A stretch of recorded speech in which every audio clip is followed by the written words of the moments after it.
بسم اللہ الرحمن الرحیم۔ میت کی طرف سے قربانی دینا کیسا ہے، اس کا حکم کیا ہے؟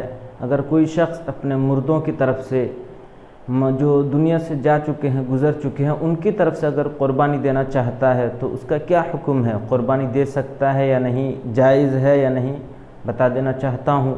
اگر اس مسئلے کو آپ حوالے کے ساتھ دیکھنا چاہتے ہیں، حوالہ دے رہا ہوں، آپ دیکھ سکتے ہیں۔ کفایت المفتی قدیم جلد نمبر 8 صفحہ نمبر 222 پر یہ مسئلہ مل جائے گا، آپ دیکھ سکتے ہیں۔ اسی طرح فتاوی محمودیہ قدیم جلد نمبر 4 صفحہ نمبر 288 پر یہ مسئلہ آپ کو مل جائے گا، آپ دیکھ سکتے ہیں۔ فتاوی رشیدیہ قدیم صفحہ نمبر 456 پر یہ مسئلہ مل جائے گا، آپ دیکھ سکتے ہیں۔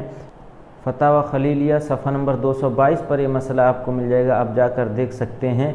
اگر کوئی ایسا شخص ہے جو اپنے مردوں کی طرف سے، اپنے میت کی طرف سے قربانی کرنا چاہتا ہے تو وہ اس کا کیا حکم ہے، اور یہ قربانی کا ثواب ان تک پہنچ سکتا ہے یا نہیں، تو بالکل بتا دینا چاہتا ہوں۔ اگر کوئی شخص اپنے مردوں کی طرف سے، خواہ وہ والدین ہو، بچے ہوں، کوئی بھی ہوں، پورے امت کی طرف سے بھی اگر قربانی دینا چاہے دے سکتا ہے، اور اگر یہ قربانی کرے تو اس کا قربانی کا حکم کیا ہے؟ بالکل جائز ہے اس قربانی کو دینا ان کی طرف سے۔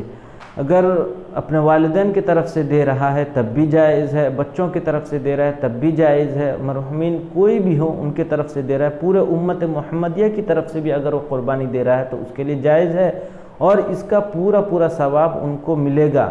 اور ایک ساتھ ان کے ساتھ جو قربانی کر رہا ہے ان کے نام سے اس کو بھی اس کا ثواب ملے گا۔ اگر آپ یہ مسئلہ دیکھنا چاہتے ہیں، بالکل جا کر حوالہ دیا ہوں، دیکھ سکتے ہیں۔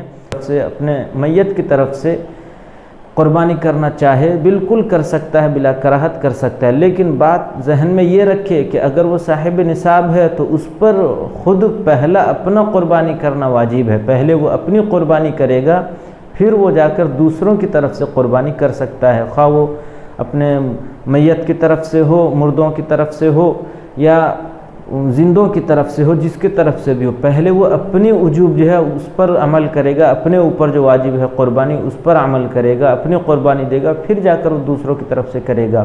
اگر پہلے اپنی قربانی نہیں کر کے دوسروں کی طرف سے کرتا ہے، قربانی تو دوسروں کی طرف سے ہو جائے گی، لیکن اپنے وجوب کو ترک کرنے کی وجہ سے گنہگار ہوگا۔ اللہ تبارک و تعالی ہمیں عمل کی توفیق عطا فرمائے۔ وما علینا الا البلاغ۔